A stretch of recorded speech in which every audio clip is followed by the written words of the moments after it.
आपको इंडिया के गठबंधन में दरार दिख नहीं रही है, दरार पैदा करने की कोशिश कर रही है भारतीय जनता पार्टी और उसका समर्थक मीडिया करे। जी आप सुधांशु जी को भी बोलने देते हैं ना, थोड़ी देर आपने लंबा बोल दिया। हमारी भी सुन लिया कीजिए, भाजपा आप तो ही को हमेशा सुन रहे सुनते थे हैं आप। सर, आप ही को सुन रहे थे, लंबा आपने अरे सर हमारी थोड़ा सा पूरा हो जाने दीजिए सर। तो ये जो रुको मत जाने दो वाली जो आपकी थ्योरी है ना, ये जो सत्ता समर्थक मीडिया की, ये अब चलने वाली नहीं है अमीश भाई। अरे सुन लीजिए, इतना काहे परेशान हो रहे हैं। उसके बाद सुप्रिया सुले जी ने स्पष्ट रूप से कह दिया, मैं तो आपसे इससे आगे की बात कर रहा हूं, अगर ब्रेकिंग चलाने की हिम्मत हो तो चलाइए ना, ब्रेकिंग चलाने की हिम्मत हो तो ये चलाइए कि अजीत पवार साहब जो है बहुत जल्दी ही भाजपा का गठबंधन छोड़ सकते हैं। सर क्या नाम, ये जो सुशील शिंदे हैं, बहुत सुशील शिंदे कह रहा हूं, इसका क्या नाम है, एकनाथ शिंदे को मुख्यमंत्री पद से हटाया जा रहा है। देवेंद्र फडणवीस मुख्यमंत्री बनना चाहते हैं और देवेंद्र फडणवीस मुख्यमंत्री बनने आप कह रहे हैं कि मैं जो खबर दे रहा हूं वो मैं जो एनडीए के बारे में खबर दे रहा हूं तो वो चलाओ। देखिए बीजेपी और बीजेपी के कुछ मीडिया एलिमेंट्स जो हैं वो इस गठबंधन में दरार पैदा कराना चाहते हैं। अच्छा। क्योंकि उनको इस गठबंधन डर बहुत है, वो बहुत घबराए हुए हैं, वो अपने देश के जो हमारे मुद्दे हैं उन मुद्दों पर चर्चा नहीं करना चाहते हैं। उन्होंने जासूस लगाए हुए इंडिया गठबंधन के पीछे लगे हुए हैं। हेलो गाइस, नमस्ते, सलाम, सत श्री अकाल। आप सबका स्वागत है हमारे यूट्यूब चैनल पे। यह चैनल गोती मीडिया के प्रोपेगेंडा को एक्सपोज करता है, सो प्लीज़ आप हमारा सपोर्ट करें गोती मीडिया के खिलाफ लड़ने में। हमको सब्सक्राइब करें एंड लाइक करें। मिलते हैं नेक्स्ट वीडियो में। जय हिंद। चलो भाई देखो अब मैं क्या। मेरा सवाल बहुत सीधा है। अलका लांबा को आम आदमी पार्टी छोटी नेता कह रही है, वो कह रहे हैं कि ये तो छोटे मोटे नेता है, ये थोड़ी डिसीजन ले सकते हैं। और आपकी मुस्कुराहट देख के मुझे एक सवाल याद आ रहा है, और वो ये याद आ रहा है कि आप जो इतना मुस्कुरा रहे हो, क्या गम है जो छुपा रहे हो? तेरा तो गेम बजाना पड़े। बहुत शुक्रिया आपका अमीश भाई, इतनी लंबी चौड़ी बात करने के लिए, इतनी लंबी चौड़ी बहस आपने लगा दी इंडिया के ऊपर, हम आपका धन्यवाद ज्ञापित करते हैं। कहते हैं ना कि लश्कर भी तुम्हारा है, सरदार तुम्हारा है, तुम झूठ को सच लिख दो, अखबार तुम्हारा है। इस दौर के फरियादी जाएं तो कहां जाएं, सरकार तुम्हारी है, दरबार तुम्हारा है। कुछ बोलते रहिए अमीश भाई। आप तो ऐसे पत्रकार थे जो अंदर से खोद के लाया करते थे। आपको तो पहले से मालूम होता था कि भाई नीतीश कुमार जी जो हैं अपनी आंख का इलाज कराने आए हैं, आंख के इलाज के बाद वो किसी से नहीं मिल सकते, इन्फेक्शन का खतरा हो जाता है। ठीक है ना। आपको तो यह भी मालूम होगा कि शरद पवार जी बिल्कुल मिले, क्यों नहीं मिलेंगे, अपने भतीजे से मिलेंगे। लेकिन आपको यह भी पूरा होना चाहिए कि अजीत पवार परेशान है मुख्यमंत्री बनने के लिए। अजीत पवार को उन्होंने कंसोल किया कि बेटा कुछ दिन रह लो वहां पर, उसके बाद वापस तो तुमको आना ही, क्योंकि तुम्हें भावी कोई नहीं दे रहा है वहां पर। जी पूरी महाराष्ट्र की जो राजनीति है वो देवेंद्र फडणवीस की राजनीति है। आप बता दो कि अलका लांबा जी ने कोई स्टेटमेंट दिया, उसको डिसोन हमारे जो दिल्ली के प्रभारी हैं उन्होंने कर दिया कि साहब ऐसी कोई बात नहीं, तो बात खत्म हो जानी चाहिए। आपको इंडिया के गठबंधन में दरार दिख नहीं रही है, दरार पैदा करने की कोशिश कर रही है भारतीय जनता पार्टी और उसका समर्थक मीडिया करे। सही पकड़े हैं। आज की डेट में आपके पास लश्कर है, कोई बात नहीं, लेकिन हम पूरी जिम्मेवारी से इतना कहते हैं कि यही सारी चीजें अपने आप में बता रही हैं कि भारतीय जनता पार्टी कितनी निराश है, कितनी हैरान है, कितनी परेशान है, किस तरीके से उसका भाषा का स्तर गिर गया है। भारतीय जनता पार्टी प्रयास कर रही है। अलका लांबा को क्या भारतीय जनता पार्टी ने बोला था कि आप आइए और एएनआई को बाइट दीजिए कि हमें 7 सीटों पर तैयारी करने के लिए बोला गया है। उसके बाद आम आदमी पार्टी को क्या भारतीय जनता पार्टी ने कहा था ये बोलने के लिए कि अलका लांबा एक छोटी नेता है? ये सब के भारतीय जनता पार्टी ने बोला था क्या कहने के लिए?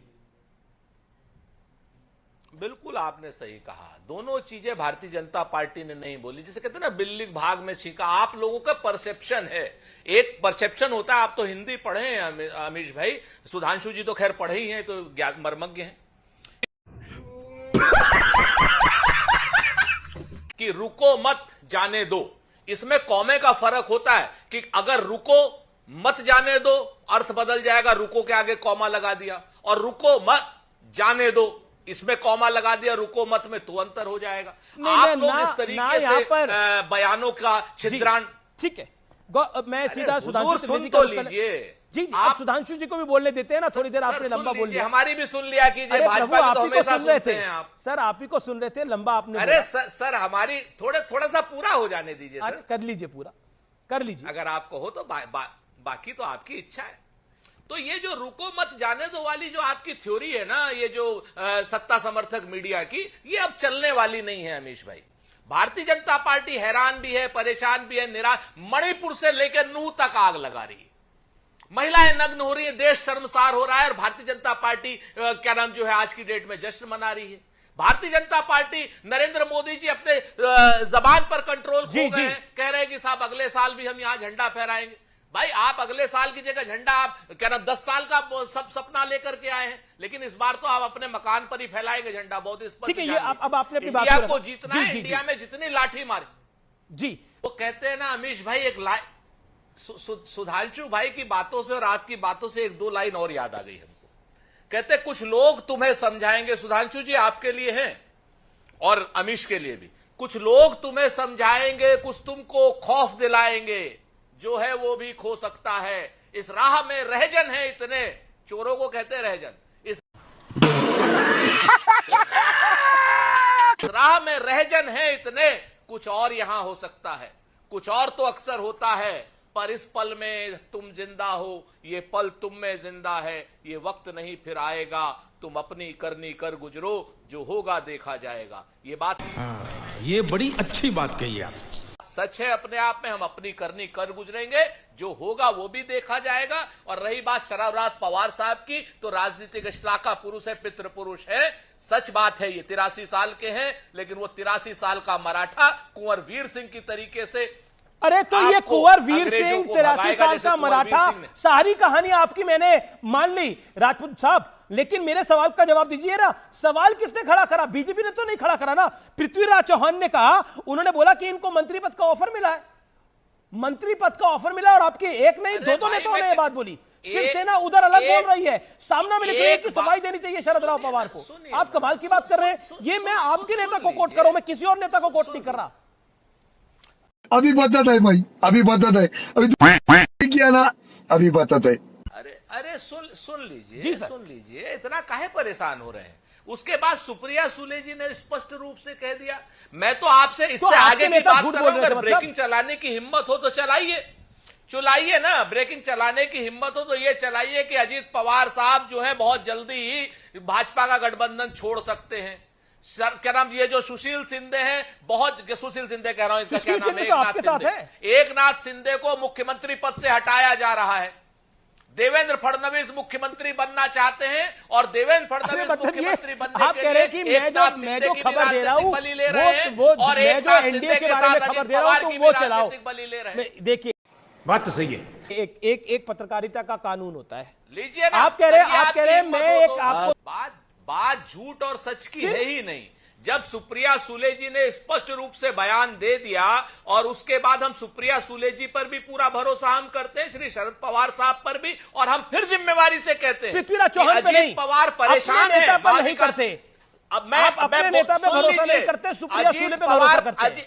अजीत पवार परेशान है अमीश देवगन। अरे अजीत पवार परेशान होगा तो उनकी परेशानी बीजेपी। इस सज्जन को क्या तकलीफ है भाई, क्या तकलीफ है इनको? और शिवसेना निपटेगी ना उसके साथ। उनको अगर अजीत पवार परेशान है तो जाने का खतरा हो रहा है। लेकिन 70,000 करोड़ के वो अजीत पवार गुट को कह रहा है कि 83 साल के बुजुर्ग का अपमान कर रही है कांग्रेस पार्टी। मैं आपसे पूछ रहा हूं, क्या पृथ्वीराज चौहान गलत है और सुप्रिया सुले सही है? दोनों में से एक तो चुनिए। बहुत स्पष्ट रूप से सुप्रिया, देखिए मैं फिर से कहूं, आप पानी में जितनी लाठी मार लीजिए अमीश देवगन, पानी अलग नहीं होगा। ये इंडिया का गठबंधन भारतीय जनता पार्टी की राजनीतिक लुटिया डुबो के रहेगा। सुधांशु, सबसे पहले मैं धन्यवाद देता हूं आदरणीय शरद पवार साहब को, जिन्होंने बीड़ की सभा में स्पष्ट रूप से कहा कि आजकल केंद्र सरकार के आशीर्वाद से ईडी तय करती है कि कौन सा नेता कब बीजेपी में शामिल होगा। यह देश की राजनीति और लोकतंत्र की दुर्भाग्यपूर्ण स्थिति है। अरे बाप रे, ये तो धोती खोल रहा है। 3-4 दिन पहले हमने सामना के माध्यम से अपनी एक भावना व्यक्त की, अपनी एक आपत्ति जताई कि पवार साहब, आप हमारे महाविकास गठबंधन के आधार स्तंभ हैं, बड़े नेता हैं, हमारे मार्गदर्शक हैं। यदि अजीत पवार जी आपके साथ मंच साझा करेंगे, बार बार आपकी मुलाकात होगी, तो कहीं न कहीं हमारे जो इंडिया गठबंधन है इसको कहीं न कहीं नुकसान होगा। आदरणीय पवार साहब ने तत्काल प्रभाव से हमारी बात मानी।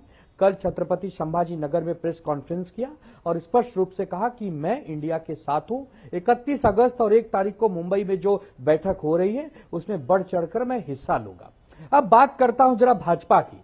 भाजपा की स्थिति जैसे दयनीय होते जा रही है अमीश भाई। अभी पंडित अटल बिहारी वाजपेयी साहब का जिक्र हो रहा था। वो तो कहते थे ना कि क्या हार में क्या जीत में किंचित नहीं भयभीत में, कर्तव्य पथ पर जो मिला यह भी सही वह भी सही। लेकिन भाजपा 2023 की कहती है कि नहीं नहीं, केवल जीतना है, चाहे किसी भी प्रकार से, साम दाम दंड भेद, हमें जीतना है। सही पकड़े हैं। अब बताइए कि एकनाथ शिंदे जी को ले लिया लेकिन जनता साथ में नहीं, अजीत पवार को ले लिया लेकिन जनता साथ में नहीं। आज भीड़ में बड़े बड़े पोस्टर लगाने पड़ रहे हैं भाजपा को कि अजीत पवार जी अपील कर रहे हैं शरद पवार जी को फोटो लगाकर एक साथ कि आ जाइए हमें मदद करिए, क्योंकि उन्हें अच्छी तरह पता है कि अजीत पवार साहब के पास न जनता है, न पार्टी है, न वोट बैंक है। वही हाल एकनाथ शिंदे का है। कल एकनाथ शिंदे ने कहा कि कुछ लोग हैं जो मेरे विरोध में 1 साल से मेरे पीछे पड़े हैं, वो मुझे चेक और मेट देना चाहते हैं। क्या उनका इशारा भारतीय जनता पार्टी के किसी बड़े नेता की तरफ तो नहीं था? तू समझा? हाँ। नहीं, तू समझा नहीं। और अभी भी कहते हैं मैं दोबारा आऊंगा। तो यह जो भाजपा की राजनीति है, भाजपा इस्तेमाल करती है, शोषण करती है और उसके बाद जब उनका काम खत्म हो जाता है तो उन्हें किनारे कर देती है।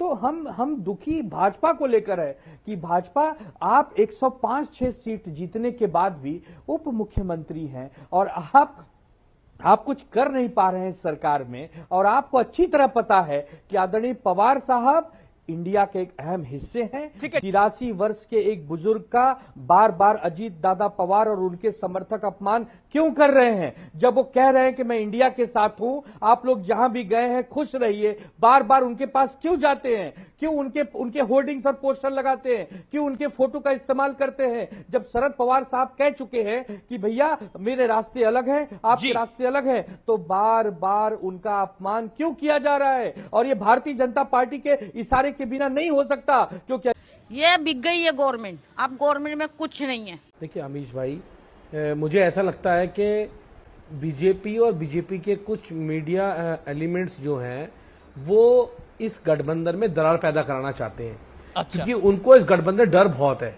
वो बहुत घबराए हुए हैं। वो अपने देश के जो हमारे मुद्दे हैं उन मुद्दों पर चर्चा नहीं करना चाहते हैं।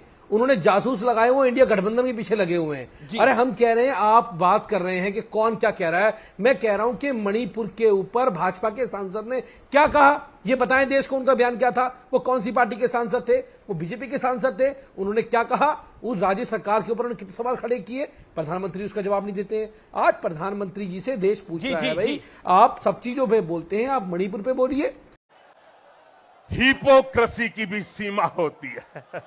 आप मणिपुर के मुद्दे पे बोलिए। आज 110 दिन ज्यादा हो चुके हैं, पूरा मणिपुर बंद पड़ा हुआ है, आप उस पे नहीं बोलते हैं। और आप फिर महाराष्ट्र की बात करते हैं। अरे ये वही महाराष्ट्र है प्रधानमंत्री जी जहां आप कुछ दिन पहले जाके कहते हैं कि अजीत पवार ने 70,000 करोड़ का घोटाला किया और 3 दिन बाद उसको अपनी पार्टी में शामिल कर लेते हैं। तो प्रधानमंत्री आज क्या कहते हैं, भाजपा क्या कहती है, इनका ना कोई स्टैंड है, इनका ना कोई औचित्य है। और मैं तो कहता हूं कि आज सुधांशु जी भी आज मणिपुर के ऊपर बोल के जाएं, क्योंकि आज दिल्ली विधानसभा के अंदर इनके विधायकों ने, भाजपा के ने कहा कि मणिपुर कोई मुद्दा ही नहीं है। मतलब एक तरफ देश की बेटियों की इज्जत जा रही है, जनता माफ नहीं करेगी।